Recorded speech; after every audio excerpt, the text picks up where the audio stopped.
윤석열 대통령이 첫 유엔 총회 기조연설에서 인류가 직면한 글로벌 위기는 자유를 지키고 확대하기 위한 확고한 연대 정신으로 해결할 수 있다고 강조했습니다. 이번 유엔 총회를 계기로 한일 한미 정상회담이 추진되고 있지만 구체적인 일정은 아직 발표되지 않았습니다. 미국 인플레이션 감축법에 따른 한국산 전기차 차별 문제가 한미 정상회담에서 다뤄질지 관심입니다. 미국에 도착한 이창양 산업통상부 장관이 미 상무부 장관을 만나 정상회담 의제를 조율할 예정인데 정무적으로 미국의 오류를 지적하겠다고 밝혔습니다. 환경부 소속 간부급 공무원이 근무 시간에 부하 직원의 집에 몰래 들어가 불법 촬영을 한 혐의로 파면됐습니다. 지난 5년 동안 환경부와 산하기관에서 성비위로 징계를 받은 사례가 42건으로 공직사회 내 성폭력을 막을 특단의 대책이 필요하다는 지적입니다. 경찰이 신당역 스토킹 살인 사건 피의자 전주환을 오늘 오전 구속 상태로 검찰로 보냅니다. 전 씨는 피해자를 불법 촬영한 혐의 등으로 재판을 받아왔는데 지난달 검찰이 징역 9년을 구형하자 범행을 결심한 것으로 드러났습니다. 대통령 경호처가 대통령실에 반입되는 택배를 검색하는 건물을 새로 짓는데 25억 원가량 추가 예산을 요청한 것으로 확인됐습니다. 국빈 환영장에 설치할 레드카펫을 새로 만드는 비용 8천만 원을 비롯해 드러나지 않았던 대통령실 이전 관련 예산 34억여 원이 추가로 파악됐습니다. 경찰이 국민의힘 이준석 전 대표의 성접대 관련 의혹에 대해 공소시효 소멸 등의 이유로 불송치 결론을 내렸습니다. 경찰은 의혹의 연장선에 있는 증거인멸과 무고 혐의에 대해선 계속 수사하겠다는 방침입니다. 최근 어린이와 청소년을 중심으로 독감 유행이 커지고 있는 가운데 오늘부터 영유아와 어린이부터 독감 무료 접종이 시작됩니다. 오미크론 변이에 맞게 개발된 개량 백신을 포함한 동절기 코로나19 백신 접종 계획도 오늘 발표됩니다. 오늘 아침 서울의 기온이 13.6도로 어제보다 3도가량 낮아 쌀쌀하고 강원 산간에는 아침까지 서리가 내리는 곳이 있겠습니다. 낮 동안에는 기온이 10도 이상 크게 올라 일교차에 유의하셔야겠습니다.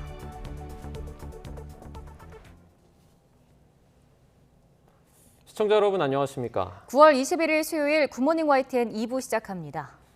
윤석열 대통령이 첫 유엔 총회 기조연설에서 자유와 연대 정신을 강조했습니다. 특히 유엔이 더욱 폭넓은 역할과 책임을 요구받고 있다면서 재정과 기술력이 미흡한 나라에 과감한 지원을 해야 한다고 제안했습니다. 현재 취재기자 연결해서 알아보겠습니다. 박석영 기자. 네, 미국 뉴욕입니다. 네, 윤 대통령이 구체적으로 어떤 내용의 연설을 했죠? 네, 윤 대통령은 우리 시각으로 오늘 새벽 유엔 총회 일반 토의에서 회원국 가운데 10번째로 연설자로 나섰습니다. 11분 정도 이어진 연설에서 윤 대통령은 자유와 연대를 키워드로 강조했는데요. 구체적으로 풀어보면 인류가 직면한 글로벌 위기는 자유를 지키고 확대하기 위한 확고한 연대 정신으로 해결할 수 있다는 겁니다. 윤 대통령의 발언 직접 들어보겠습니다. 우리가 현재 직면하고 있는 이 위기는 자유라는 보편적 가치를 공유하고 자유를 지키고 확장하기 위해 함께 노력해야 한다는 확고한 연대의 정신으로 해결할 수 있습니다. 오늘날 국제사회는 힘에 의한 현상 변경과 핵무기를 비롯한 대량 살상무기, 인권 유린 등으로 자유와 평화가 위협받고 있다고 말했는데요. 유엔과 국제사회가 보편적 국제규범체계를 강력히 지지하고 연대해 극복해야 한다고 밝혔습니다. 이어 이런 문제 해결을 위해 유엔이 더욱 폭넓은 역할과 책임을 요구받고 있다고 진단하고 재정과 기술력이 미흡한 나라에 과감한 지원을 해야 한다고 강조했습니다. 특히 유엔의 노력 덕분에 대한민국이 이렇게 성장할 수 있었다며 세계 시민의 자유 수호와 확대, 평화와 번영을 위해 책임을 다하겠다고 다짐했습니다. 연설 중에는 박수가 모두 7번 나왔는데 윤 대통령이 맺은 말을 하자 각국 정상이 10초 정도 박수를 보내기도 했습니다. 김건희 여사는 유엔 총회장 특별석에서 윤 대통령의 연설을 지켜봤습니다. 이번 연설에는 북한을 향한 메시지나 비핵화와 관련해 국제사회 제재를 요청하는 내용은 담기지 않았습니다. 윤 대통령 연단과 가까운 두 번째 줄에 위치한 북한 대표부 자리는 비어 있었습니다. 북한의 순서는 일반 토의 맨 마지막 날인 오는 26일입니다. 윤 대통령은 연설을 마친 뒤 김용 전 세계은행 총재와의 오찬과 안토니우 구테우스 유엔 사무총장 면담, 동포 만찬 간담회까지 빡빡한 일정을 소화합니다. 중대 관심사인 한일 한미 정상회담은 아직 조율 중인데 조만간 확정될 것으로 보입니다. 지금까지 미국 뉴욕에서 YTN 박서경입니다. 각국 정상들이 총집결하는 유엔 총회가 코로나19 사태 이후 3년 만에 처음으로 대면 형식으로 정상 개막했습니다. 유엔 사무총장은 화석연료 업체 횡재세 부과를 공식 요청했습니다. 보도에 김상우 기자입니다. 코로나 사태 이후 3년 만에 처음 대면 형식으로 정상 개막한 유엔 총회. 가장 주목되는 주제는 전 세계 안보와 경제에 영향을 미치고 있는 우크라이나 사태입니다. 유엔 사무총장은 전쟁으로 세계는 분열이 깊어지고 위험에 처했고 마비됐다면서 식량과 에너지 가격 등으로 생활비가 치솟는 등 세계인이 고통을 받고 있다고 지적했습니다.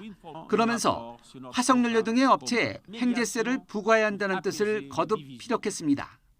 The fossil fuel industry is feasting on hundreds of billions of dollars in subsidies and windfall profits while households' budgets shrink and our planet burns. 지난달 초에도 횡재세 부과를 공론한 바 있는 구테우스 총장은 국제사회는 거대한 기능 고장 속에 꽉 막혀 있는 상태라면서 모든 선진국들이 횡재세를 부과해야 할 시점이라고 강조했습니다. It's high time to put fossil fuel producers, investors and enablers on notice. Polluters must pay. And today I'm calling on all developed economies to tax the windfall profits of fossil fuel companies. 영국은 지난 5월 석유와 가스 업체에 25%의 초과 유류세 부과를 입법화했고 미국은 비슷한 아이디어가 의회에서 제시됐지만 아직 입법에는 이르지 못한 상태입니다. 외교의 슈퍼볼로 불리는 유엔 총회의 고위급 주간이 시작돼 각국 정상 등 회원국 대표들의 연설이 이어지는 가운데 올해는 우크라이나의 젤렌스키 대통령만 화상연설을 합니다. 의사기출상 일반 토의 참석자들은 반드시 대면 연설을 해야 하지만 우크라이나가 러시아의 침공으로 전쟁 중이라는 점을 고려해서 특별히 예외를 인정한 것입니다. YTN 김상호입니다. 미국 인플레이션 감축법에 따른 한국산 전기차 차별 문제가 이번 한미 정상회담에서 다뤄질지 관심인 가운데 우리 산업부 장관이 미국을 찾았습니다. 미국 상무부 장관을 만나 정상회담 의제를 조율할 예정인데 지금까지의 접근과는 달리 정무적으로 미국의 오류를 지적하겠다고 밝혔습니다. 워싱턴에서 권준기 특파원이 전해드립니다. 미국 워싱턴 공항에 내린 이창양 산업통상부 장관은 13시간 비행 내내 뜬 눈이었다고 말했습니다. IRA 걱정하더라고 모셨습니다.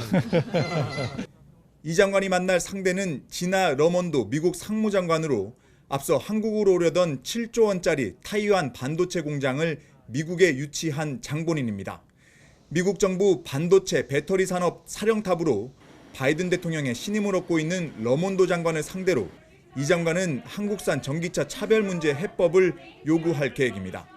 지금까지와 달리 정무적 관점에서 미국 정부를 압박할 생각이라고 밝혔습니다.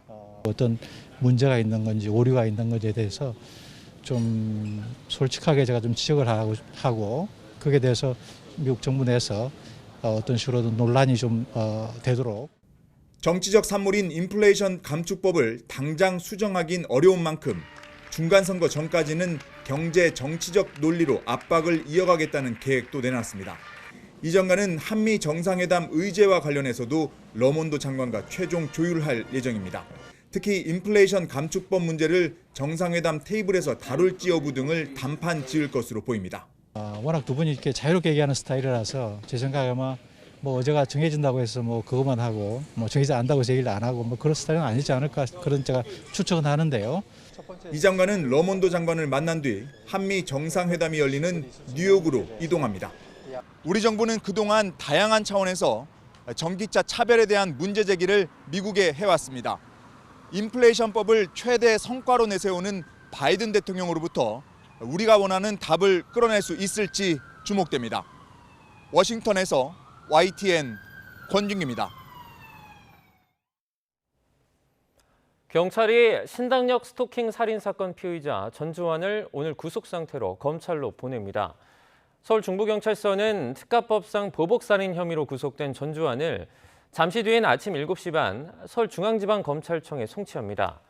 전주환은 지난 14일 밤 9시쯤 서울 지하철 신당역 여자화장실에서 과거 직장 동료이자 스토킹 대상이었던 20대 여성 영무원을 뒤따라가 흉기로 살해한 혐의를 받습니다. 신당역 스토킹 살인 사건의 피해자 가족 측이 기자들 앞에서 입을 열었습니다. 유족 측은 사건의 본질이 2년 동안의 스토킹과 이어진 살인에 있다면서 고인의 명예를 지켜달라고 호소했습니다. 김철희 기자입니다. 국립중앙의료원 장례식장 앞 신당역 살인 사건의 피해자 유족 측 대리인이 기자들 앞에 섰습니다. 유족 측은 고인을 용감한 사람으로 소개한 뒤 고인의 명예를 훼손하는 행위를 더 이상 하지 말아달라고 호소했습니다. 피해자분께서는 누구보다 강하고 용감한 분이었습니다. 더 이상 고인의 명예가 훼손되지 않기를 바랍니다. 고인의 명예가 훼손된다면 이는 곧 남아있는 유족분들의 슬픔이 될 것입니다. 수사기관과 법원에 대해서는 스토킹 피의자 전주환을 구속하지 않는 등 피해자 보호에 소극적이었다고 지적했습니다. 또 피의자는 진정어린 사과를 하기는커녕 반성의 기색도 보이지 않았다며 목소리를 높였습니다. 판사님께서는 피고인이 무조건 잘못한 것 아닌가요? 라고까지 말씀을 하셨음에도 피고인은 반성하는 것처럼 보이지는 않았습니다. 진심으로 사과하는 것은 없었다고 생각합니다. 고인과 함께 일했던 회사 동료들도 피해자의 안타까운 죽음을 추모했습니다. 동료들은 이번 사건의 예견된 인재라면서 시스템을 정비해 또 다른 피해를 막아야 한다고 강조했습니다. 서울교통공사가 이런 문제에 대해서 어떤 해결책도 시스템도 없다는 부분입니다. 이 스토킹이 지속됐다는 사실조차도 간파하지 못한 이 엄정한 상황에 대해서는 분명히 책임을 져야 될 것 같습니다. 이번 사건이 여성 혐오 범죄가 아니라고 밝힌 김현숙 여성가족부 장관을 향해서는 강도 높은 비판이 계속됐습니다. 여가부 장관님이 말씀해 주신 발언은 주무장관으로서 매우 저희는 부적절하다고 생각하고 있습니다. 이 사건은 명백하게 직장 내 성폭력 사건이고요. 스토킹 사건인 것이 객관적인 사실입니다. 노조 측은 오는 30일까지를 추모 기간으로 정하고 매일 집회를 이어나갈 예정입니다. 이후에는 사측과 특별단체 교섭을 통해 제도 개선에도 적극 나설 방침입니다. YTN 김철입니다. 스토킹 살해범 전주환 사건을 계기로 관계 당국의 대책이 쏟아지고 있습니다. 긴급 잠정 조치나 피해자 보호 명령 등 다양한 제도가 언급되는데 실효성을 높이기 위해서는 수사기관과 사법부의 적극적인 대응과 판단이 우선돼야 한다는 지적이 나옵니다. 김다영 기자입니다. 전주환 사건 이후로 스토킹 범죄에 대한 경각심이 높아지면서 관련 대책이 쏟아지고 있습니다. 이 가운데 긴급 잠정 조치가 피해자와 가해자의 사전 분리를 위한 제도로 거론됩니다. 현행법으로도 피해자 보호를 위해 가해자를 한 달 동안 유치장이나 구치소에 가둘 수 있습니다. 구속영장과 비슷하게 수사기관의 요청으로 법원이 처분 여부를 결정합니다. 만약 긴급 잠정 조치가 시행되면 수사기관이 현장에서 바로 피해자를 가둔 다음 사후에 법원 판단을 받을 수 있어서 보호 공백을 메울 수 있게 됩니다. 그러나 새 제도 시행 이후에도 현장과 동떨어진 수사기관과 법원 판단이 이어진다면 큰 의미가 없다는 지적입니다. 특히 법원에서도 이 잠정 조치에 대해서 좀 더 실효적이고 좀 더 전향적인 태도로 인용률을 높이는 방식으로 스토킹 범죄를 최대한 제한할 필요가 있다고 생각합니다. 더 나아가 수사기관을 거치지 않고 피해자가 직접 법원에 신변 보호를 요청하도록 피해자 보호 명령 제도가 도입돼야 한다는 주장도 나옵니다. 가정폭력처럼 피해자가 바로 법원에 가해자의 접근이나 연락 금지를 청구할 수 있도록 하자는 취지인데 실효성 측면에서 물음표가 붙습니다. 수도권의 한 부장판사는 시간은 단축될 수 있겠지만 피해자의 목소리보다 경험을 토대로 한 수사기관의 소명이 법원을 설득하는 데 효과적일 수 있다고 말했습니다. 검찰이 구속수사 원칙을 내세운 가운데 대법원은 조건부 석방제 도입을 강조합니다. 단순히 구속과 불구속만으로 나눌 게 아니라 영장 기각 시에도 전자장치 부착 같은 조건을 달 수 있도록 해 무죄 추정이나 불구속 원칙과 피해자 보호가 모두 이뤄질 수 있게 하자는 취지입니다. 사건 발생 일주일 만에 관계 기관이 여러 대책을 내놓고 있는 가운데 반짝 관심에 그치지 않도록 하기 위해선 스토킹 범죄에 대한 지속적이고 활발한 논의가 이어져야 합니다. YTN 김다연입니다.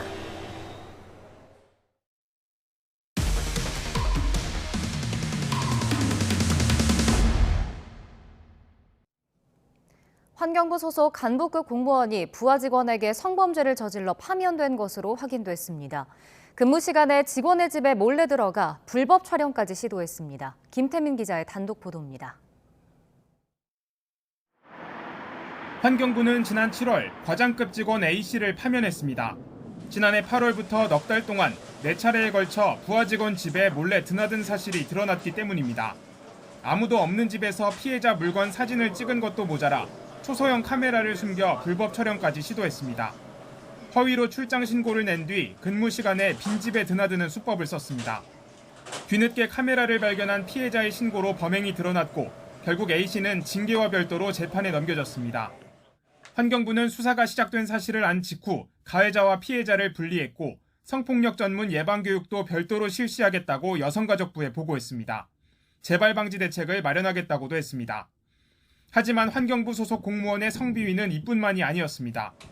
앞서 지난 1월엔 국립환경과학원 소속 공무원 B씨가 주점에서 만난 피해자에게 수면제를 먹여 성폭행한 혐의로 파면됐습니다.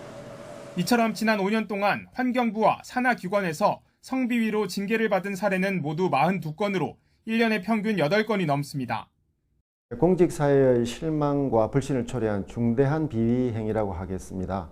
공직기강 확립을 위해서라도 성폭력 예방 교육뿐만이 아니라 특단의 대책이 필요하겠습니다. 최근 신당역 보복살인 사건도 동료 직원에 대한 불법 촬영 등 성범죄가 스토킹과 살인의 발단이 됐습니다. 그런 만큼 공직사회 내 성폭력에는 훨씬 더 엄정한 기준을 적용해야 할 것으로 보입니다. YTN 김태민입니다. 전북의 한 세무지서에서 기관장이 신입 직원을 성추행했다는 의혹이 불거졌습니다. 부적절한 신체 접촉 끝에 본인 관사에서 자고 가라고 했다는데 해당 인사는 이런 내용을 부인하는 것으로 전해졌습니다. 김민성 기자입니다. 전북의 한 세무지서입니다. 올해 새로 임용돼 이곳에서 일하던 여성 직원 한 명이 최근 돌연 휴직했습니다. 지난 7월 중순 지서장과 회식 자리가 계기가 됐습니다. 여럿이서 저녁을 먹고 지서장 요구로 두 사람 만에 2차 술자리가 이어졌는데 그때부터 부적절한 신체 접촉이 시작됐다고 합니다. 바로 옆자리에 앉아 러브샷을 강요하고 자기 관사에서 자고 가라고 했다는 게 피해 직원의 주장입니다. 이후 정신과 치료까지 받던 직원은 결국 사건 발생 한 달여 만에 경찰을 찾아갔습니다. 20명 정도 근무하는 소규모 직장에서 지서장을 계속 마주치는 고통을 견디기 쉽지 않았다는 겁니다. 지서장님 계십니까? 안에 계십니까? YTN입니다. 반론을 듣기 위해 찾아갔지만 지서장을 만날 수 없었습니다. 국세청에 따르면 그는 자신에 관한 의혹을 부인하는 것으로 전해졌습니다. 경찰은 주변 CCTV 등을 토대로 정확한 경위를 파악하는 한편 조만간 지서장을 불러 조사할 예정입니다. 작은 조직사회 혹은 작은 기관 내에서 이런 문제에 대한 인식을 하기도 어렵고 문제에 대해서 말하기 더 어려운 구조가 보수적인 어떤 분위기 속에서 있다라고 생각합니다. 어쨌든 이런 문제가 왜 생겼는지에 대한 조직문화 진단과 같은 절차가 필요할 것 같습니다. 국세청에서는 성추행 피해를 본 세무 공무원이 지난해 5월 극단적 선택을 하는 등 성비위 의혹이 잇따라 제기되고 있습니다. 수사기관의 판단은 아직이지만 국세청은 우선 2차 피해가 없도록 지서장을 대기 발령했습니다. YTN 김민성입니다. 경찰이 국민의힘 이준석 전 대표의 성접대 관련 의혹에 대해 불송치 결론을 내렸습니다. 공소시효 소멸 등의 이유 때문인데 경찰은 의혹의 연장선에 있는 증거인멸과 무고 혐의 등은 계속 수사하겠다는 방침입니다. 정현우 기자의 보도입니다.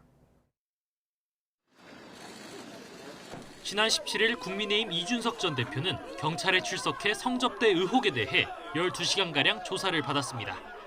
우선 이 전 대표가 지난 2013년 김성진 아이카이스트 대표에게 성접대와 대가성 선물을 받고 박근혜 전 대통령과의 만남을 주선했다는 알선수재 혐의를 들여다봤습니다. 또 측근을 통해 김 대표 측을 회유하려 했다는 증거인멸 의혹, 처음 성접대 의혹을 제기한 가로세로 연구소를 명예훼손으로 고소했다가 김 대표 측이 무고 혐의로 맞고발한 건도 이 대표 관련 수사 대상이었습니다. 어떤 증거, 언제, 어디서, 어떻게 인멸, 이거 하나도 없는 상황에서 제가 반박할 게 지금 없습니다.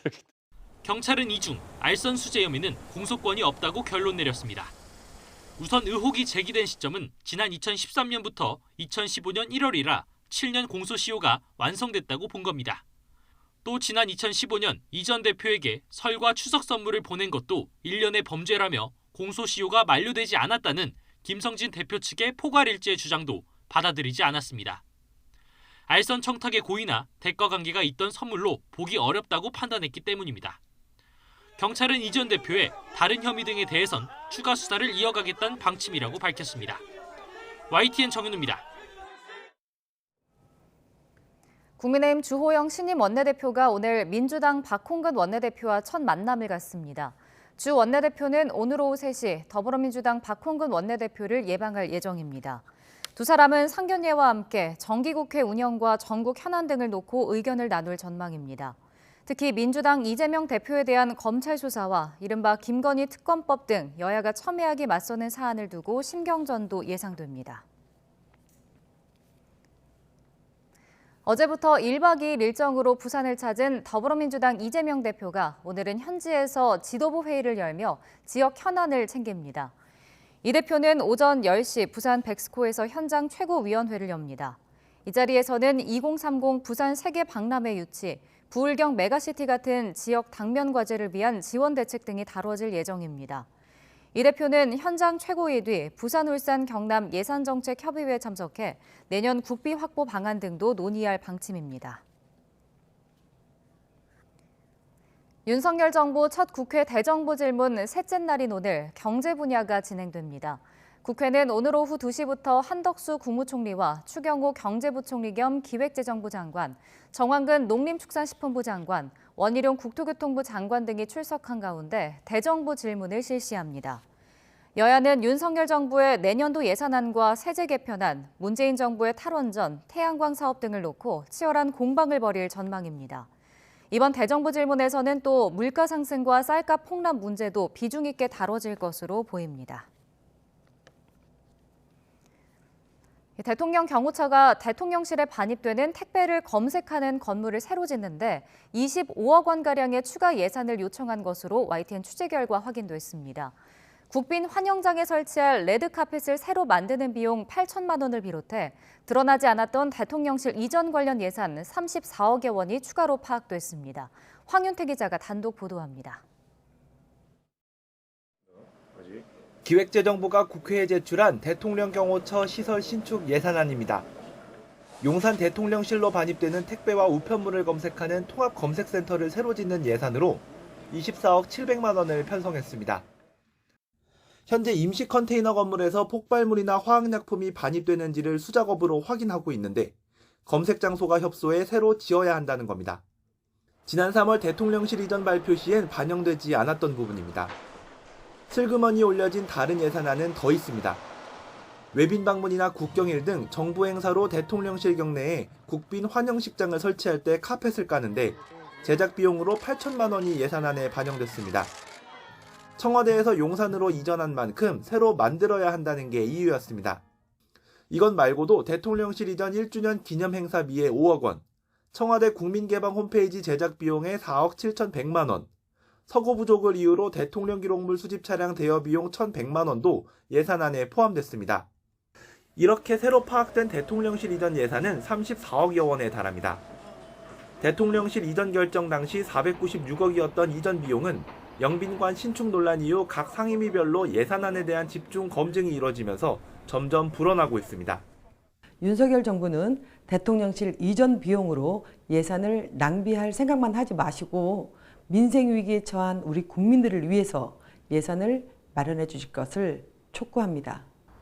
정부 예산안 곳곳에 지금까지 드러나지 않았던 대통령실 이전 비용이 속속 확인되고 있습니다. 국정감사를 앞두고 소요 예산을 명확히 밝히라는 야당의 공세가 거세지고 있는 가운데 이기에 관련 내용을 투명하게 공개하고 국민의 동의를 얻는 과정이 필요하다는 주장도 힘을 얻고 있습니다. YTN 황윤태입니다.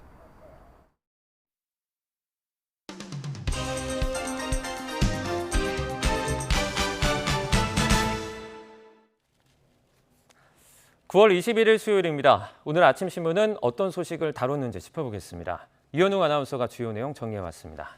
어서 오세요. 안녕하십니까. 첫 번째 기사입니다. 오늘 새벽입니다. 윤석열 대통령이 유엔 총회에서 기조연설을 진행을 했는데요. 이제 다음은 한일 그리고 한미 정상회담으로 이목이 쏠리고 있죠. 네, 그렇습니다. 대통령실은 이번 유엔 총회를 계기로 한미 정상회담 그리고 한일 정상회담을 추진한다고 밝혔습니다. 네. 그중에서도 특히나 한일 정상회담이 주목되고 있는데요. 한일 정상이 만나게 된다면 2년 10개월 만의 만남이고요. 윤석열 대통령 취임 이후로는 처음이 되겠습니다. 다만 한겨레 신문 기사 제목처럼 우리와 일본 외교당국이 다소 신경전을 벌이는 분위기로 흘러가고 있는데요. 네. 앞서 박진 외교부 장관이 하야시 요시마사 일본 외무상을 만났는데 이 자리에서 정상회담 관련 논의가 이루어졌느냐는 질문에 외교부 당국자는 구체적인 언급을 피했다고 합니다. 네. 특히나 기시다 총리로서는 낮은 지지율을 극복해야 하는 입장이 되겠는데요. 한일 정상회담이 열린다면 그동안 한일이 팽팽히 맞서왔던 쟁점들에서 한 걸음씩 양보하는 모습으로 비춰질 수 있기 때문에 이런 점을 우려하는 분위기라고 전하고 있었습니다. 때문에 외교가에서는 한일 정상회담이 성사되더라도 가볍게 인사만 나누는 약식 회담이 될 가능성이 크다고 보고 있습니다. 네, 다음 기사 보겠습니다. 어제 진행이 됐던 이제 신당역 스토킹 살인 사건 이 피해자 측 대리인의 기자회견 모습인 것 같습니다. 어떤 내용이 나왔죠? 네, 맞습니다. 경향신문 기사인데요. 피해자 측 대리인인 민고은 변호사가 기자회견하는 모습 사진에 담겨 있습니다. 네. 이 고인은 재판에서 전주환이 절대로 보복할 수 없도록 엄중한 처벌을 해달라고 호소했다고 합니다. 그리고 마지막으로 작성한 탄원서에는 합의 없이 오늘까지 버틴 것은 판사님께서 엄중한 처벌을 내려주실 거라 굳게 믿고 있기 때문입니다. 라는 내용도 담겨 있었다고 합니다. 이 민 변호사는 피의자 전주환에 대해서 첫 번째 공판기일에서 지각을 했고 또 합의 시도에 있어서도 진심으로 반성하는 척도 하지 않았다. 이렇게 말하기도 했습니다. 네. 그러면서 수사기관과 법원의 소극적인 태도를 비판하기도 했고요. 피해자의 고통도 헤아려 달라라는 말을 하기도 했습니다. 한편 전주환이 음란물 유포 범죄 전력이 있었지만 인사규정에 빈틈이 있어서 서울교통공사에 입사할 수 있었다라는 내용의 기사도 있었는데요. 음란물 유포 혐의로 기소가 돼서 벌금형을 받은 바 있지만 수감되지는 않았기 때문에 결격 사유가 없는 것으로 조회가 됐다고 합니다. 지금은 결격 사유에 성범죄를 포함하도록 개정이 됐지만 음란물 유포 범행의 경우 정보통신망법에 적용이 되기 때문에 이에 해당하지 않는다고 합니다. 디지털 성범죄가 갈수록 심각해진다는 점을 고려해서 이러한 인사 규정을 손봐야 한다는 지적들도 나오고 있었습니다. 네, 다음 기사입니다. 백신 부작용을 겪고 있는 남성에 대해서 이제 질병관리청이 진료비와 간병비를 보상해야 한다 이런 판결이 나왔는데요. 정부가 이제 정부 보상 책임을 코로나 관련해서 인정한 건 첫 번째 판결이라고요. 네, 그렇습니다. 관련해서 조선일보 기사 함께 보실 텐데요. 네. 코로나 백신 접종을 시작한 이후 지금까지 예방접종 피해 보상 신청 건수는 약 8만 7천여 건 정도 된다고 합니다. 네. 이 중에서 6만 5천 건 정도 심의를 마쳤는데요. 인과성을 인정받고 보상이 결정된 건 2만 건 정도라고 하고요. 약 32% 정도였습니다. 이에 대해서 피해 보상 범위를 넓혀야 한다는 지적이 나온다고 했는데요. 그동안 피해자는 직접 백신 피해에 대한 인과성을 스스로 증명해야 하는 어려움이 있었고요. 또 정부를 상대로 소송해야 한다라는 부담감을 느껴왔는데 이번 판결 이후 피해자들이 대거 소송에 나설 가능성도 언급이 되고 있었습니다. 네. 한편 관련 기사에서는 해외 사례도 나와 있었는데요. OECD 38개 회원국 가운데 코로나 예방접종 피해 보상 제도를 운영하는 나라는 23개인 것으로 나타났습니다. 대부분 인과성이 확실하게 증명이 될 경우 보상을 하고 있었기 때문에 신청 대비 보상 비율은 낮은 편이라고 했는데요. 미국은 올 7월까지 단 한 건에 대해서만 보상 책임이 인정이 됐다고 하고요.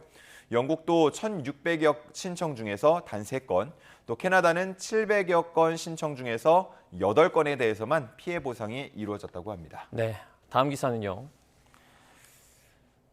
이제 서울대생의 자퇴생, 지금 23년 만에 최고치로 집계가 됐다. 이런 내용의 기사가 나왔습니다. 누구나 가고 싶어하는 대학 아니겠습니까? 이유가 뭡니까? 네, 맞습니다. 서울신문 일면에 실린 기사인데요. 작년에 서울대에서 330명이 자퇴를 했다고 합니다. 네. 관련 통계를 집계한 이후 23년 만에 최고치인데요. 특히나 이공계 학생들의 자퇴 비중이 높았습니다.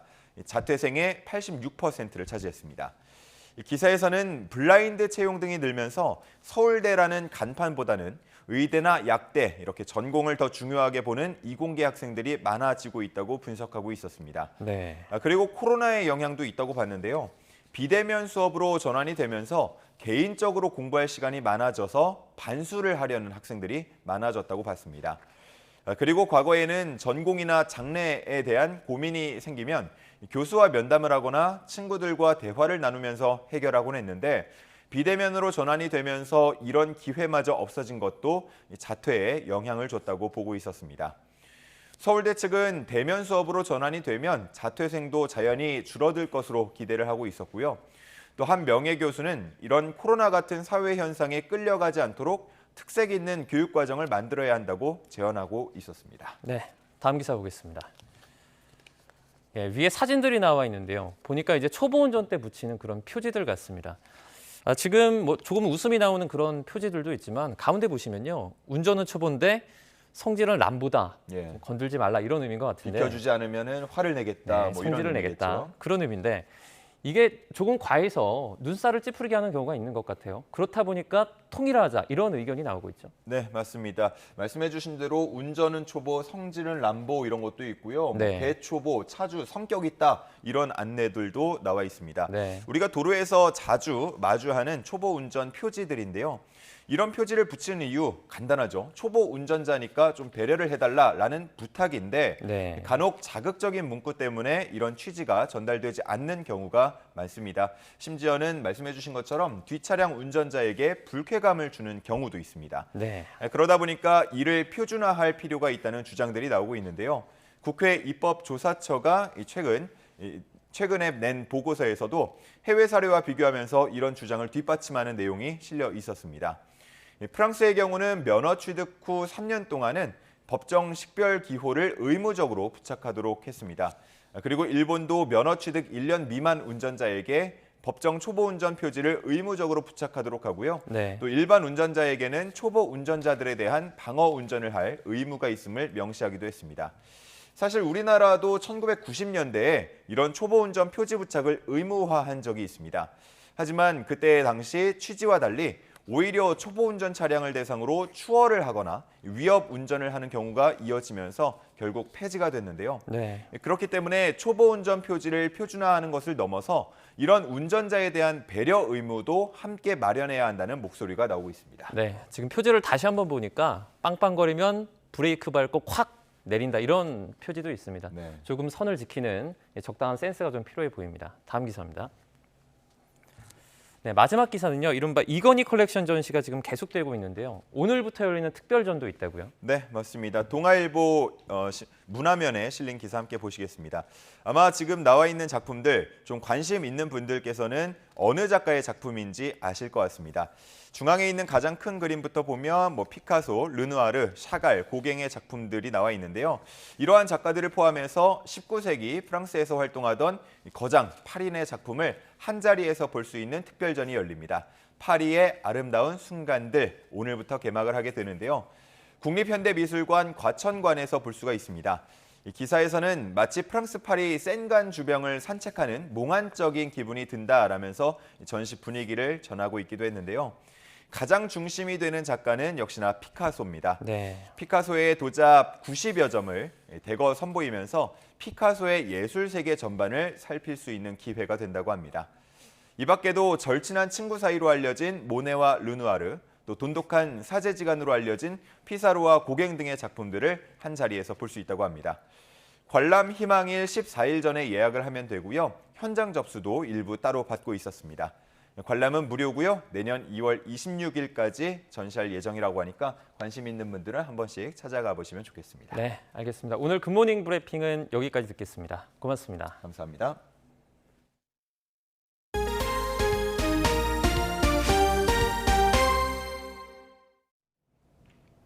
삼 년 만에 독감 유행주의보가 내려진 가운데 최근 어린이와 청소년을 중심으로 독감 유행이 커지고 있습니다. 정부는 오늘부터 영유아와 어린이부터 독감 무료 접종을 시작합니다. 보도에 김평정 기자입니다. 코로나19 유행은 안정세를 나타내고 있습니다. 하지만 나이별로 보면 어린이와 청소년은 아직 상대적으로 환자가 많이 생기고 있습니다. 단체 활동을 하는 유치원과 학교가 확산의 통로가 되는 것으로 추정됩니다. 최근 독감 유행 상황도 이와 비슷합니다.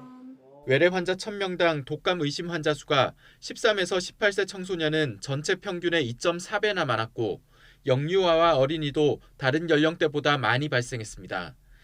정부는 어린이를 포함한 고위험군은 독감 유행 규모가 더 커지기 전에 예방접종에 참여해달라고 당부했습니다.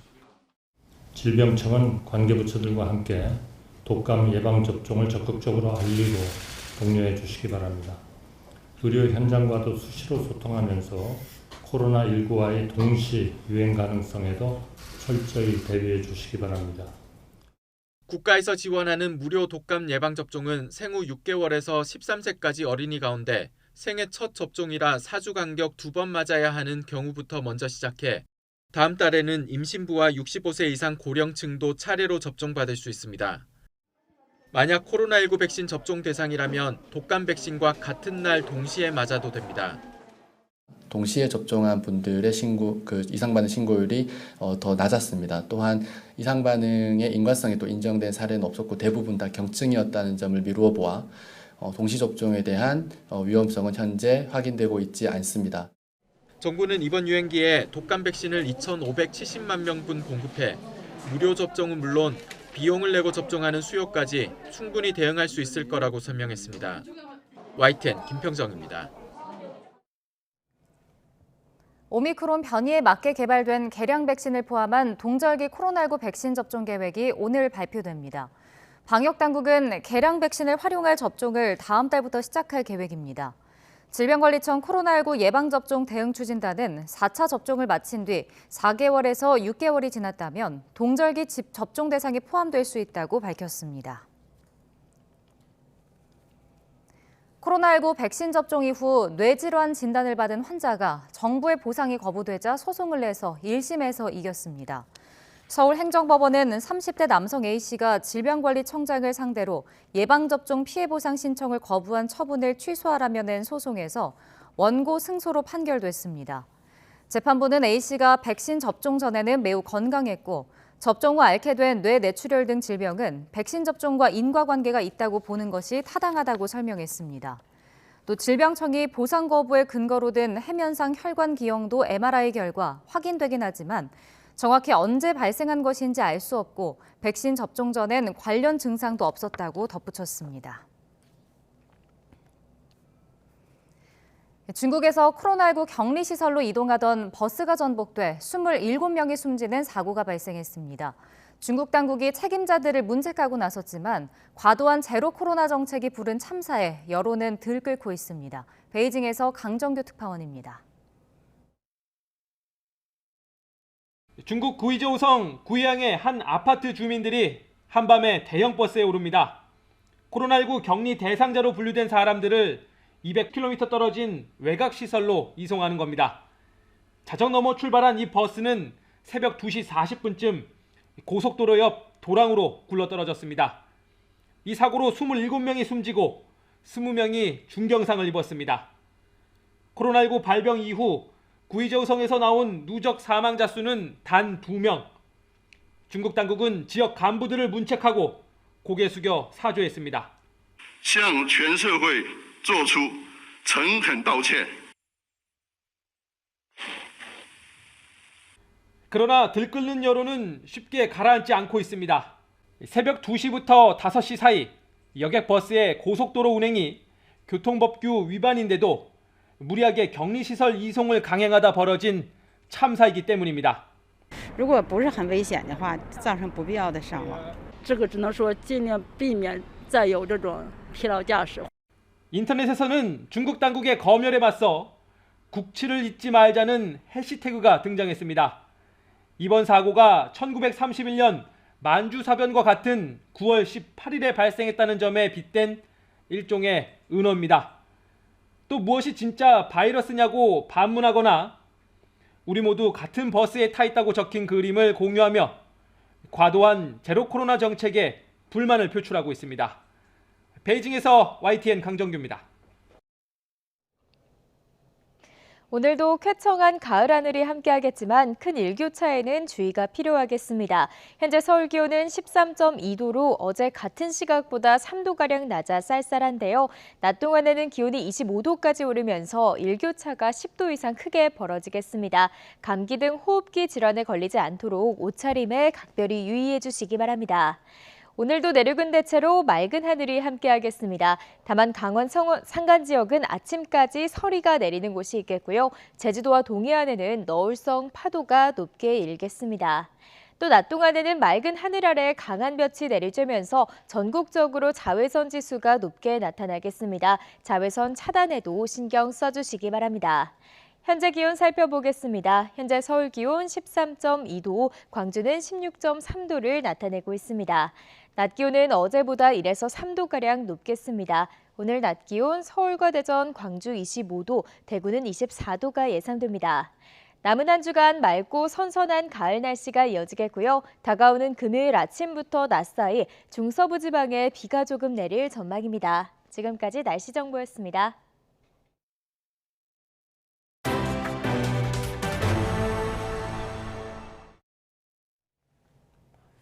물가가 큰 폭으로 오르면서 학생들의 끼니를 책임져온 대학교 학식까지 영향을 받고 있습니다. 식비 1,000원만 올라도 학생들의 부담이 워낙 크다 보니 간편식, 이른바 밀키트를 판매하는 대학도 등장했습니다. 김다연 기자가 보도합니다. 점심시간 학생들이 냉장고에서 파스타와 도시락 등 밀키트를 꺼내 삼삼오오 밥을 먹습니다. 한강공원 매점에 온 듯 인덕션에 물을 올리고 라면을 끓여 먹기도 합니다. 서울대학교는 코로나19로 한동안 문을 닫았던 학생회관 지하 1층 식당에서 밀키트 판매를 시작했습니다. 냉장고 안에는 떡볶이와 파스타를 비롯해 학생들이 좋아하는 다양한 음식들이 준비됐습니다. 가격은 4,000원에서 6,000원 수준입니다. 학교에 밀키트 판매점이 들어선 생경한 풍경에 학생들 반응은 제각각입니다. 최근 학식 가격이 올라 부담스러웠는데 싼 값에 맛있는 음식을 먹을 수 있어 좋다는 의견도 있고 음식 선택하는데 어려움이 많이 있었는데 여기 직접 와보니까 실제로 저렴하게 이렇게 음식들을 판매하고 있어서 앞으로도 편리하게 잘 이용할 것 같습니다. 네. 밀키트가 생각보다 비싸다며 같은 가격이면 제대로 된 음식을 먹겠다는 학생도 있습니다. 여기 처음 열려가지고 와서 봤는데 생각보다 가격이 너무 비싸서 그냥 위에 있는 천원식당 이용하려고 다시 올라가려고요. 밀키트가 대학교에까지 등장한 배경 가운데 하나는 가파르게 오른 물가입니다. 고물가 부담에 학식 가격을 올렸다가 학생들이 강하게 반발하자 좀 더 저렴한 메뉴를 제공하는 차원에서 학교 측이 밀키트를 판매하기 시작한 겁니다. 실제로 이곳 학식 가격은 원래 3,000원에서 6,000원 정도였는데 지금은 4,000원에서 7,000원 수준으로 1,000원씩 올랐습니다. 다른 대학도 사정은 마찬가지입니다. 고려대학교는 최근 학식 가격을 5,000원에서 6,000원으로 올렸습니다. 기존엔 한 사람이 하나씩 달걀 프라이도 만들어 먹을 수 있었지만 조류 인플루엔자 확산에 달걀 가격이 부쩍 올라 이마저도 서비스를 중단했습니다. 고려대 관계자는 최근 식자재 값이 많이 올라 품질을 평소처럼 유지하려면 가격을 높일 수밖에 없었다고 말했습니다. 식사 구성을 알차게 유지하자는 취지라도 주머니가 가벼운 학생들 입장에선 부담스러울 수밖에 없습니다. 유학으로 와서 장학금이나 그런 부모님부터 받았던 돈으로 생활해야 되는데 여기 식당 가격이 좀 비싸게 돼서 부담을 느껴요. 양도 푸짐하고 값도 저렴해 지갑이 얇아도 부담 없이 먹을 수 있던 학식. 하지만 물가 고공행진으로 학식 가격마저 줄줄이 오르면서 학생들의 걱정이 늘고 있습니다. YTN 김다현입니다. 최근 채소가 금값이 되자 집에서 채소를 직접 길러 먹는 홈파밍에 대한 관심이 높아지고 있습니다. 또 배송비를 아끼려고 생필품을 공동 구매하거나 아예 돈을 한 푼도 안 쓰는 챌린지까지 등장했습니다. 고물가 시대 눈물겨운 짠테크를 윤혜리 기자가 취재했습니다. 볕이 잘 드는 아파트 베란다 한쪽에 오밀조밀 화분이 모여 있습니다. 로메인 상추와 방울토마토, 김장용 배추까지 종류가 다양합니다. 유튜버 해글 씨는 올해 초부터 배달 음식을 줄이고 채소를 직접 길러 먹기 시작했습니다. 식자재 위주로 요리를 하다 보니까 전보다 배달 음식도 많이 이제 안 시켜 먹는 것 같고요. 스스로 건강한 먹거리를 재배한다는 거 있어서 좀 성취감이 큰 것 같습니다. 이창훈 씨도 취미로 시작한 텃밭 가꾸기 덕에 장 보는 비용이 줄었습니다. 손수 가꾼 작물로 하루 먹을 채소 대부분을 충당합니다. 은퇴 생활을 하고 난 뒤에는 아무래도 생활비에서 식품비가 차지하는 비율이 높을 수밖에 없는데 이런 텃밭을 가꿈으로 인해서 엔겔 지수를 낮출 수 있는 방법이죠. 올해 채소값이 무섭게 치솟으면서 농작물을 직접 길러서 먹는 홈파밍에 대한 관심이 높아지고 있습니다. 한 소셜 커머스 플랫폼에서 최근 한 달간 상추나 대파 모종 등 홈파밍 관련 상품 판매량은 지난해보다 2배가량 늘었습니다. 이러한 자급자족 현상이 당분간 이어질 것으로 전망돼 관련 상품군을 늘리는 등의 준비를 하고 있습니다. 배송비를 아낄 수 있는 공동구매 서비스도 인기입니다. 대량으로 생필품을 저렴하게 공동구매하거나 주민 2-3명이 모여 배달비를 나누고 무료 배송이 가능한 주문 금액을 채우는 겁니다. 올해 8월 게시글은 작년 대비 130% 증가했고 9월 첫 주 게시글은 전월 대비 30% 증가한 상태입니다. 고물가 시대를 이겨내는 짠테크 방법은 이뿐만이 아닙니다. 대학생이나 사회 초년생 사이에선 일정 기간 한 푼도 쓰지 않는 무지출 챌린지가 유행처럼 퍼지고 있습니다. 특히 젊은 세대는 단순하게 돈을 아끼는 걸 넘어서 자신만의 절약 비결을 온라인에 공유하고 다양한 챌린지를 통해 하나의 놀이문화처럼 여기는 게 과거와 달라진 점입니다. 절약하는 게 막 궁상맞은 게 아니고 뭔가 도전한다 이런 것들이 유튜브라든가 이런 SNS의 영향이 크다 이렇게 생각이 들어요. 자신에게 맞는 방법으로 돈을 아끼고 재미도 찾는 현명한 소비가 고물가 시대를 버티는 새로운 세태로 자리 잡고 있습니다. YTN 윤혜리입니다. 공사비 증액 등으로 갈등을 빚으면서 공사 중단 사태를 이어갔던 서울 강동구 둔촌주공 재건축조합이 1조 원이 넘는 추가 공사비를 부담하게 됐습니다. 둔촌주공 시공사업단은 최근 조합에 공사 도급 금액 4조 3천억 원을 요청했는데 기존 3조 2천억 원보다 1조 1천억 원이 늘어난 금액입니다. 전체 조합원이 6천여 명인 점을 고려하면 한 명당 추가로 내야 할 공사비는 1억 8천만 원에 달합니다. 시공단은 원자재값 상승과 공사 중단으로 생긴 손실 금액 등을 반영했다고 설명했습니다. 조합은 다음 달 15일 총회를 열어 공사비 증액 안건을 논의하고 정확한 공사 재개 일자도 결정할 방침입니다. 경기도 내 노선버스의 90% 이상에 속한 경기도 버스 노동조합 협의회가 파업을 가결했습니다.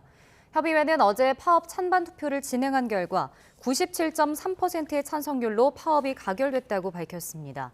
조정 기한인 오는 29일까지 노사가 합의에 이르지 못할 경우 노조는 30일 첫 차부터 전면 파업에 돌입한다는 방침입니다.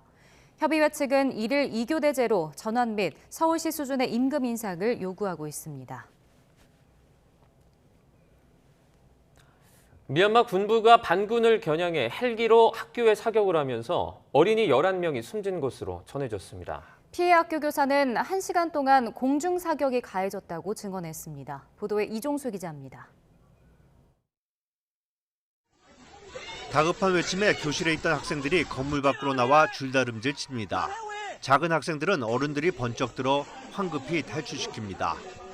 현지 매체와 AP통신 등에 따르면 지난 16일 미얀마에서 두 번째로 큰 도시 만달레이에서 북서쪽으로 약 110km 떨어진 사가행 지역 타바 인구 마을에 있는 학교가 정부군의 공습을 받았습니다.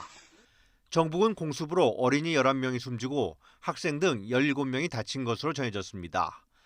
피해 교사 등 목격자들은 정부군 헬리콥터가 학교에 1시간 동안 기관총을 발사했다고 증언했습니다. 헬기 공습을 마친 뒤에는 약 80명의 군인이 학교 부지로 들어와 건물을 향해 기관총을 발사했고 군인들은 이후 건물에 있는 모든 이들이 나오도록 명령했습니다. 미얀마 군부는 반군에 대한 대응이었다며 숨은 반군을 색출하는 과정에서 학교를 공격했다고 주장했습니다. AP통신은 이번에 어린이 희생자 수가 가장 많다고 보도했습니다. 시위 주동자 가족이라며 2살, 4살 아이를 납치하고 저항의 상징으로 여겨지는 19살 소녀 시신까지 도굴한 미얀마 군부가 이번에 학교에 난사까지 하면서 국제사회의 비판과 응징의 목소리는 더욱 고조될 것으로 보입니다. YTN 이종수입니다. 지진과 화산 다발 지역인 브레고리에서 연일 강력한 지진이 일어났습니다. 또 우리나라 동해 먼바다, 일본의 서쪽 해역에서도 흔치 않은 지진이 발생했습니다. 김진두 기자가 보도합니다. 건물이 폭탄을 맞은 것처럼 무너져 내렸습니다. 도로는 군데군데 갈라지고 솟아올랐습니다. 이틀 연속 규모 6.4와 규모 6.8의 지진이 강타한 타이완의 모습입니다. 이후에도 규모 5 안팎의 여진이 잇따라 주민들을 불안하게 하고 있습니다. 타이완 강진 하루 뒤, 이번에는 태평양 너머 멕시코에 대형 지진이 발생했습니다. 멕시코 서쪽 콜리마 해역에서 발생한 지진의 규모는 7.5. 올해 일어난 전 세계 지진 가운데 두 번째로 강합니다. 타이완과 멕시코는 모두 지구촌 지진과 화산의 대부분이 몰려있는 환태평양 주산대, 이른바 브레고리에 속합니다. 하지만 두 지진 사이에 직접적인 연관성은 없다는 것이 전문가들의 분석입니다. 지금들을 보면은 공교롭게 시기가 일치해서 그런 것처럼 좀 보이고요. 양등대가 서로 연결돼 있다고 보기도 좀 어렵고 하기 때문에 서로 독립적인 지진이라고 판단이 되고 있고요. 멕시코 강진이 일어나기 전 우리나라 동쪽 먼바다, 일본 서쪽 해역에서 규모 4.6의 지진이 일어났습니다. 이번 지진은 강도가 크지 않아 피해는 없는 것으로 나타났습니다. 하지만 일본 서쪽에서 발생하는 강력한 지진은 우리나라 동해안에 지진 해일 피해를 줍니다. 1983년과 1993년 해일로 인명과 재산 피해가 발생한 사례도 있습니다. 빈도는 낮지만 동해 지진에 대한 경각심을 가져야 하는 이유입니다. YTN 김진두입니다.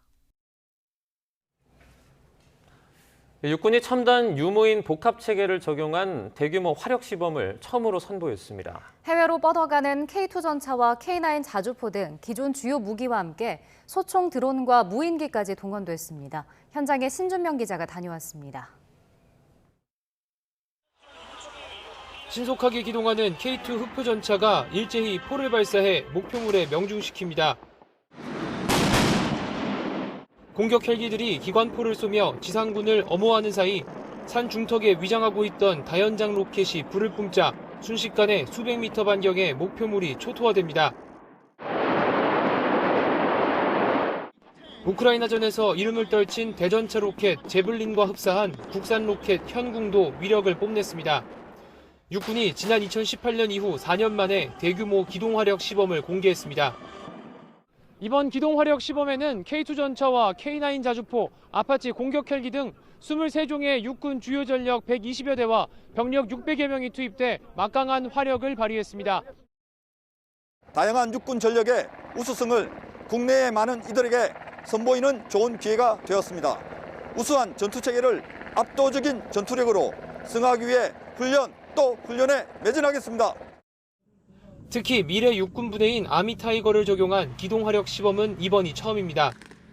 첨단 전투장비 워리어 플랫폼으로 무장한 전투원들과 함께 무인기와 정찰 드론, 소총 드론까지 투입됐는데 모든 유무인 전투체계가 하나로 연결되는 네트워크화가 아미타이거의 핵심입니다.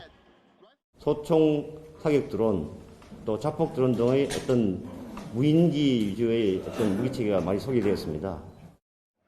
지상무기 분야로는 아시아 최대 규모인 대한민국 방위산업전을 앞두고 마련된 이번 기동화력 시범에는 영국과 프랑스, 아랍에미리트 등 25개국의 장성급 인사와 방위산업 관계자 등이 참석해 한국산 무기의 성능을 직접 살펴보기도 했습니다. The first and most important has been the K9 because artillery is king of battlefield. So artillery is most important system. 대한민국 방위산업전은 오는 25일까지 일산 킨텍스 전시장에서 진행되며 육군은 홍보관 운영, 국제학술회의, 야외장비 전시 등을 지원할 예정입니다. YTN 신준명입니다.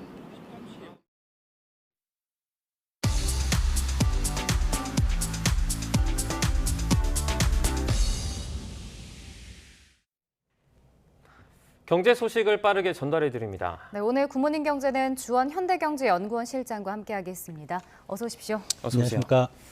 네, 오늘은 이제 미연준의 9월 FOMC 회의 첫날입니다.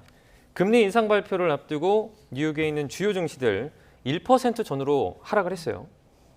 이게 뭐 아무래도 이제 자이언트 스텝을 기정사실화 하다 보니까 아무래도 금리를 올리게 되면 이제 뭐 모든 나라 증시가 이제 떨어질 거라는 이제 그런 의견이 좀 반영이 되고 있고, 네.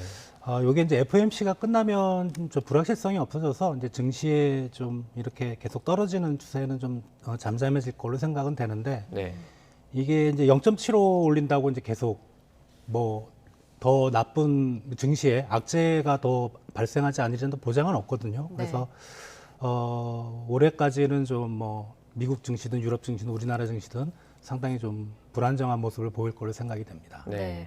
우리 시각으로 이제 내일 새벽 3시쯤에 이 미국 기준금리가 발표됐는데 얘기해 주신 것처럼 0.75%포인트 자이언트 스텝 금리 인상이 지금 유력한 상황입니다. 그럼 어떤 부분을 좀 주목해서 봐야 할까요? 일단은 울트라 스텝 1.1%포인트로 올린다는 이제 그런 시각도 있긴 한데 그 가능성은 그렇게 높진 않고요. 네. 올릴 가능성은 있지만 그 0.75%를 올리고 나서 이제 회견을 하죠. 기자회견 같은 걸 할 때 파월 의장의 입에서 무슨 소리가 나오는지, 앞으로 어떻게 될 건지, 네. 이제 그게 상당히 좀 이제 핵심인 것 같고요. 여전히 매파적인 발언을 지속을 한다. 그러면은 뭐 내년 올해 올리는 게 중요한 게 아니고 내년에 계속 올려간다는 얘기거든요. 그리고 물가 상승률 목표치를 과연 기존으로 말했던 2%까지 떨어질 때까지는 금리 계속 올리겠다.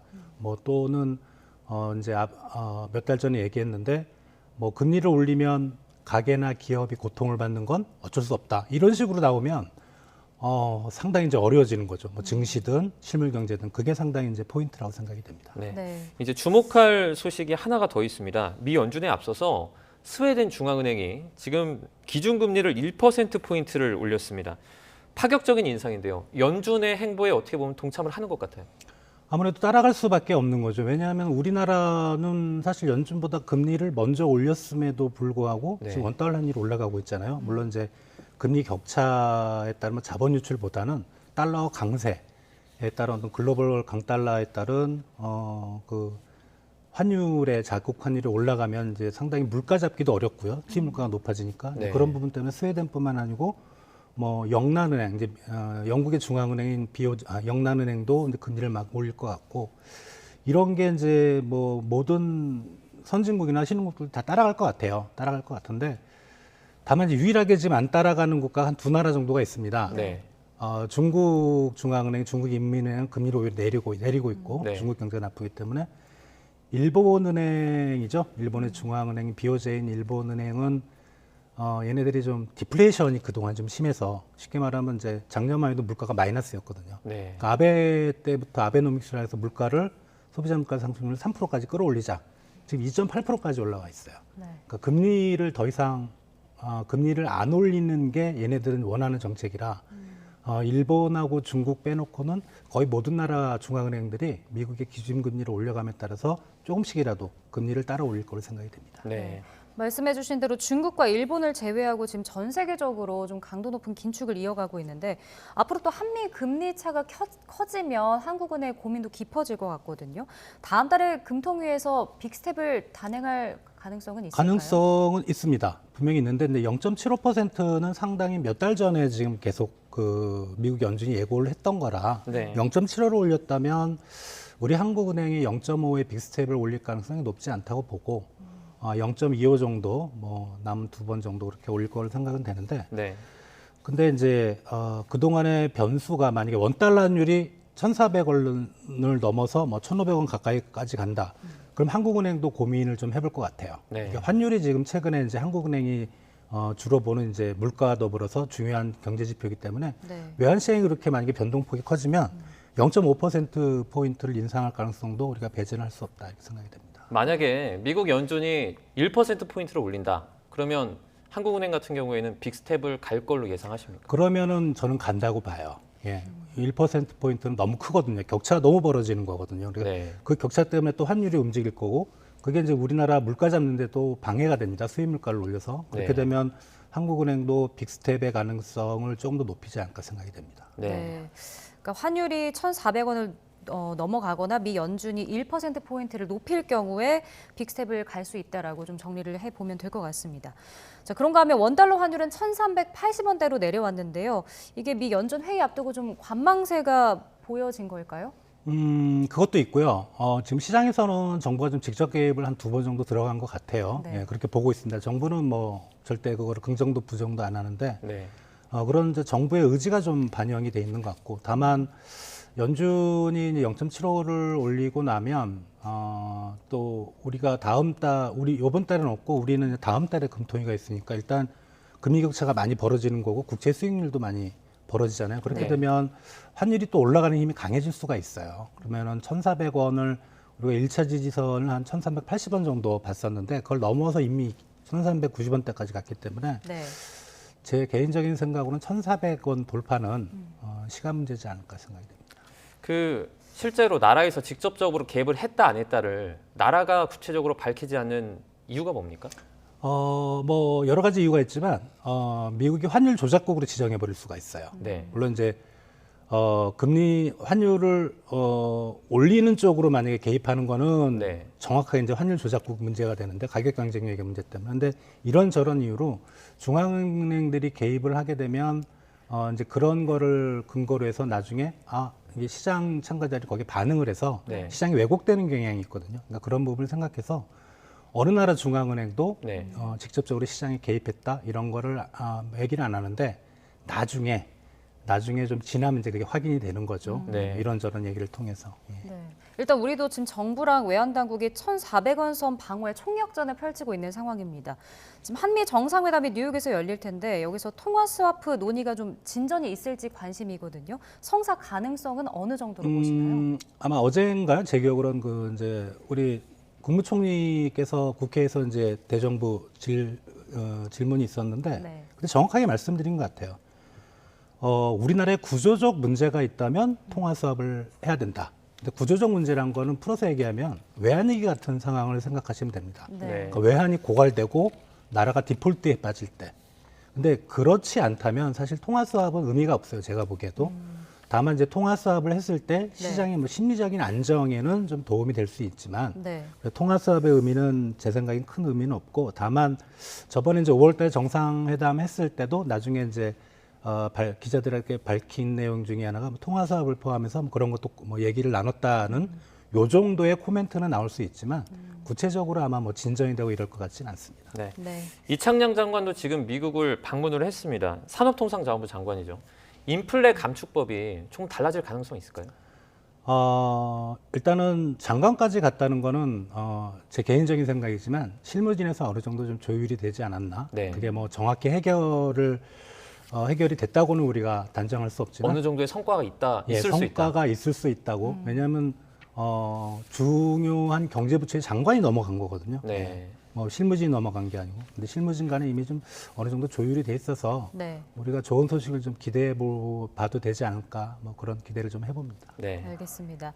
자, 이번엔 국내 물가 상황도 좀 짚어보겠습니다. 요즘 저희 보도도 있었는데 배추값이 금값이란 말이 나올 정도인데요. 정부가 추가 물량을 풀겠다는 계획을 밝혔습니다. 김장하시는 분들은 그럼 조금 더 기다렸다가 하시는 게 나을까요?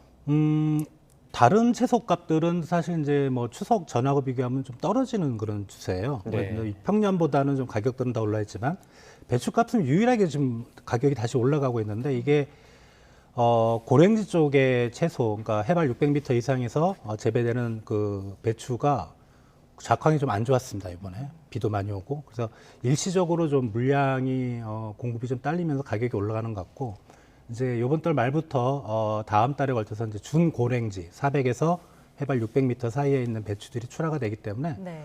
9월 달만 좀 넘기면 배추 가격은 좀 안정될 걸로, 그리고 정부도 비축 물량을 좀 풀고 있기 때문에 네. 지금이 가장 좀 높은 가격이지 않을까 생각이 됩니다. 네.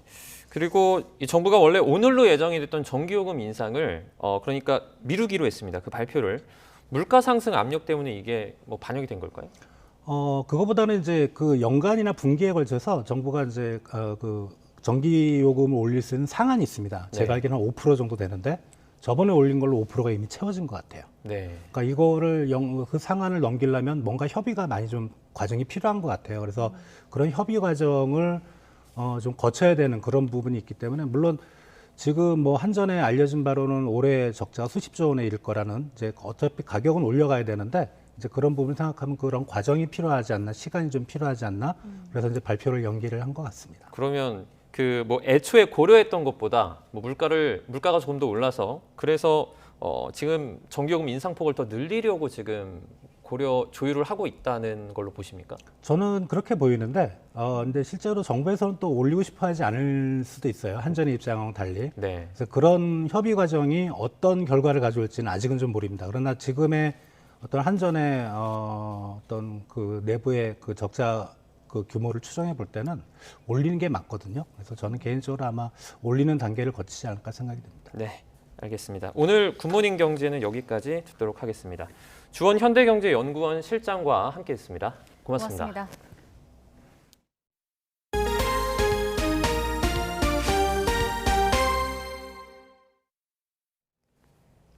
우크라이나의 영토 탈환 공세가 거세지는 가운데 우크라이나 내 러시아 점령지에서 러시아로 정식 합병을 위한 주민투표가 이달에 일제히 실시됩니다.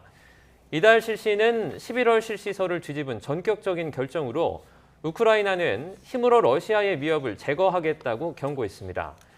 러시아로의 합병을 위한 주민투표 실시는 이번이 처음입니다. 로이터 통신 등에 따르면 우크라이나 내 러시아 점령지 행정부들은 오는 23일부터 27일까지 러시아 합병을 위한 주민투표를 치르기로 결정했습니다. 이에 대해 제이크 설리번 국가안보보좌관은 이 같은 주민투표는 국제체제 기반이자 유엔 헌장의 핵심인 주권 및 영토 보전의 원칙에 대한 모욕이라고 비판했습니다. 이어 러시아는 주민투표를 조작해 우크라이나 영토를 합병할 것으로 보인다며 미국은 우크라이나 영토와 관련한 러시아 주장을 절대 인정하지 않을 것이라는 점을 분명히 했습니다. 러시아가 탈영병에 대한 형량을 2배로 높이는 법안을 의회에서 통과시켰습니다. 스푸트니크 AP통신에 따르면 현지 시간 22일 러시아 하원은 이 같은 내용의 군기 위반에 대한 처벌을 강화하는 법안을 통과시켰습니다. 개정안은 동원령이나 계엄령 중에 부대를 탈영한 병사에 대한 처벌 수위를 최대 징역 5년에서 징역 10년으로 강화했습니다. AP통신은 이번 개정안이 일부 러시아 군인들이 전투를 거부하고 전역을 시도했다는 보도가 나온 뒤에 도입됐다고 전했습니다. 미국 정부가 북한이 러시아에 무기를 판매하는 것은 유엔 안보리 제재 결의 위반에 해당한다는 입장을 밝혔습니다.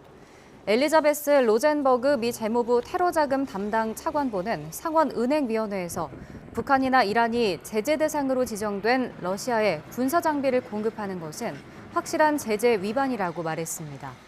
그러면서 러시아의 제재 대상에 무기를 공급하는 것에 대해서는 계속해서 제재를 부과해 책임을 묻겠다는 입장을 밝혔습니다.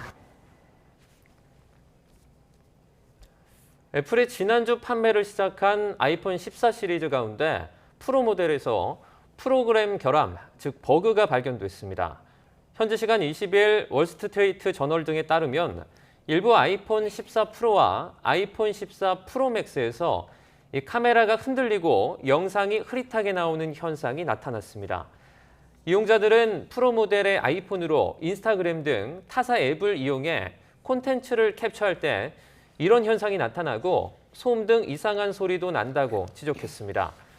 애플 측은 문제를 알고 있고 다음 주에 프로그램 업데이트 버전이 나올 것이라고 밝혔습니다. 이 스토킹 끝에 서울 신당역에서 동료 영무원을 살해한 혐의를 받는 31살 전주환이 잠시 뒤에 검찰로 송치됩니다. 그제 신상이 공개되고 언론에는 처음 모습을 드러내는 건데요. 경찰은 살인죄보다 형량이 무거운 특가법상 보복살인 혐의를 적용했습니다. 현장으로 가보겠습니다. 네, 지금 이곳은 남대문 경찰서에 있는 곳으로 보이고 있고요. 잠시 뒤면은 동료 영무원 살해 혐의를 받고 있는 31살 전주환이 검찰로 송치되는 모습을 저희가 실시간으로 보여드리게 될 것 같습니다. 네, 서울중앙지검으로 송치될 예정인 31살 전주환, 잠시 뒤에는 언론에 처음으로 모습을 드러낼 것으로 보입니다. 전주환은 지난 14일 밤 9시에 서울 신당역에 있는 여자 화장실에서 순찰 중이던 20대 영무원을 미리 준비한 흉기로 잔혹하게 살해한 혐의를 받고 있습니다. 네, 이제 그제죠. 서울경찰청 신상정보공개심의위원회는 범죄의 중대성 그리고 잔인성이 인정이 된다며 전 씨의 신상을 공개했는데요.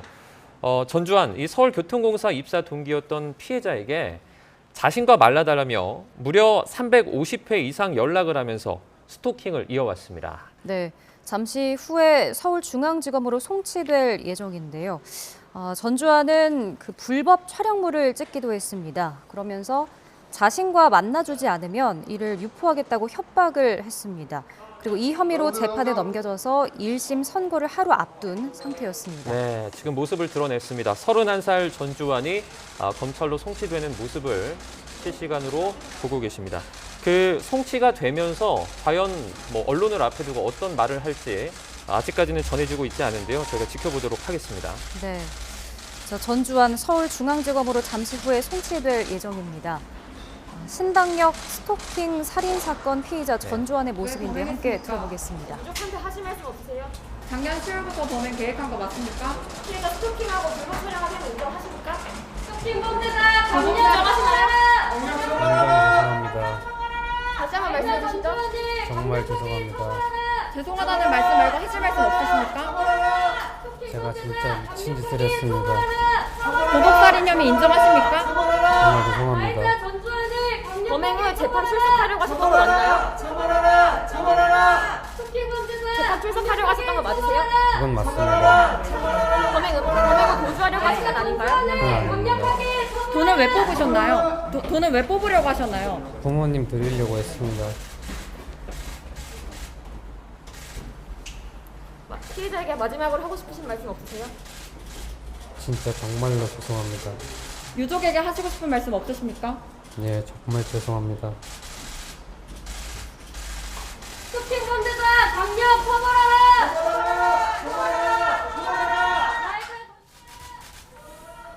네, 검찰로 전주환이 송치되는 모습을 저희가 보여드리고 있습니다. 범행 후 도주하려고 했습니까? 돈을 왜 빼냈습니까? 피해 유족 측에 할 말 없습니까?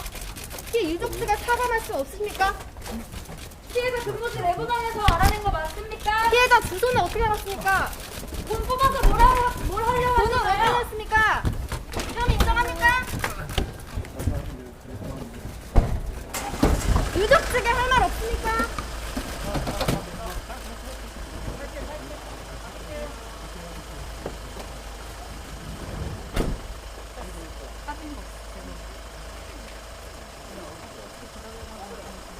네, 그렇게 다 하긴 했어요.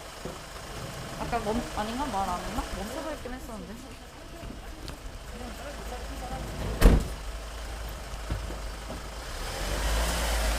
네, 전주환을 실은 경찰차가 이제 출발을 했습니다.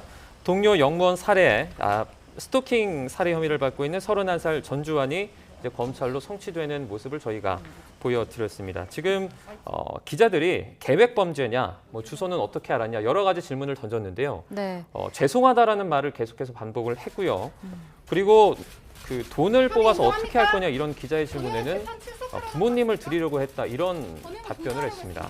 네, 그리고 취재진이 피해자나 유족에게 하고 싶은 말이 없냐는 질문도 계속 이어졌는데 이에 대해서는 그냥 죄송하다는 말만 반복을 했습니다. 네. 피해자 주소는 어떻게 그 전주환 같은 경우에 마스크를 쓰지는 않았고요. 얼굴을 공개한 채로 고개를 조금 숙인 상태에서 지금 검찰로 송치가 됐습니다. 네. 신당역 살인 사건 피의자 전주환 언론에 처음 모습을 드러내서 취재진의 질문에 죄송하다는 말만 반복해서 답변을 했습니다. 네. 원래 경찰은 절 씨를 이제 살인 혐의로 입건하려고 했었는데요. 수사 과정에서 이제 보복 살인으로 혐의를 변경을 했습니다. 형량이 더 늘어날 것으로 당연히 예상이 되고요. 지금 검찰로 또 송치된 다음에 저희가 또 계속해서 어떻게 진행이 되는지 전달해 드리도록 하겠습니다. 네. 이어지는 뉴스에서 계속 전해드리도록 하겠습니다. 지난해 국가에 기증된 이건희 컬렉션 가운데 이번에는 피카소의 도자기 작품이 대거 공개됐습니다. 네, 또 고갱과 르누아르, 달리, 샤갈 등 현대미술 거장들의 작품도 첫 선을 보였습니다. 김태현 기자가 소개합니다. 피카소의 도자기 작품 이젤 앞의 자클린입니다. 피카소는 두 번째 부인이자 마지막 여인인 자클린의 얼굴을 약 400점이나 초상화로 남겼고 도자로도 제작했습니다. 자클린의 옆모습은 가장 일반적인 방식으로 만든 도자 작품입니다. 피카소는 60대부터 마두라 공방에서 열정적으로 도자기를 제작했습니다. 이번에 90점이 출품될 정도로 이건희 컬렉션에서 큰 비중을 차지하는 피카소의 도자는 판화처럼 대량 제작이 가능하고 다양한 주제와 창조적인 기법들이 응축돼 있습니다. 회화적인 요소, 조각적인 요소, 또 판화적 특징까지 다양하게 살펴보실 수 있고 또 피카소가 작업에 전반적으로 많이 썼던 주제와 재료 기법적인 요소들도 많이 반영되어 있기 때문에 스페인 태생의 피카소의 작품에는 투가 자주 등장합니다. 그리고 지혜의 상징인 올빼미와 부엉이, 애완용으로도 직접 키웠던 염소, 각양각색의 사람 얼굴도 도자기에 담았습니다. 이번 전시회는 고갱과 달리, 르누아르, 모네, 미로, 샤갈, 피사로 등 현대미술 대표 작가들의 작품 7점도 선보였습니다. 모네의 수련 외에는 모두 처음 공개됐습니다. 20세기 현대미술을 대표하는 8명의 작가는 아름다운 시절로 불리는 엘 에포크 시기 프랑스 파리에서 활동하며 교류했습니다. 미로, 달리, 피카소 같은 스페인 출신의 작가들이 파리에서 서로의 성장을 응원하면서 활동했던 것을 전시를 통해서 보실 수 있습니다. 살바도르 달리가 그린 켄타우로스 가족 앞에 피카소의 켄타우로스 도자를 배치하고 호안 미로의 대표작인 회화 주변에 올빼미와 검은 얼굴 도자들을 놓아서 관람객들의 시선이 머물도록 했습니다. 당시 파리의 분위기를 느낄 수 있도록 가로등, 노천 카페와 같은 전시 공간을 구성했습니다. YTN 김태현입니다. 오늘 아침 출근길 어제보다 아침 공기가 차갑습니다. 현재 서울 기온은 13.3도로 어제 같은 시각보다 3도가량 낮아 쌀쌀한데요. 한낮에는 서울 낮 기온이 25도까지 오르면서 일교차가 10도 이상 크게 벌어지겠습니다. 나오실 때는 겉옷 꼭 챙기시고요. 환절기 건강관리 잘해주시기 바랍니다. 오늘도 전국이 대체로 맑겠습니다. 다만 아침까지 강원 동해안과 전남 남해안에는 빗방울이 떨어지는 곳이 있겠습니다. 또 오늘도 해상에서는 높은 물결에 동해안과 제주도에서는 너울성 파도에 주의가 필요하겠습니다. 현재 기온 살펴보겠습니다. 서울 13.3도, 대전 13.7도, 부산 16.4도를 나타내고 있습니다. 오늘 낮 기온은 어제와 비슷하거나 조금 높겠습니다. 서울 25도, 대구 24도, 광주 25도가 예상됩니다. 남은 한 주간 맑고 선선한 가을 날씨가 이어지겠고요. 절기상 추분인 금요일에는 아침부터 낮 사이 중부지방에 비가 내릴 전망입니다. 오늘 아침까지 강원 산간과 내륙을 중심으로는 안개가 짙게 끼겠습니다. 교통안전에 각별히 유의하시기 바랍니다. 지금까지 서울상암동에서 YTN 원희다입니다. 수요일 아침 굿모닝 YTN은 여기까지입니다. 잠시 후 뉴스라이더가 방송됩니다. 시청해주신 여러분 고맙습니다.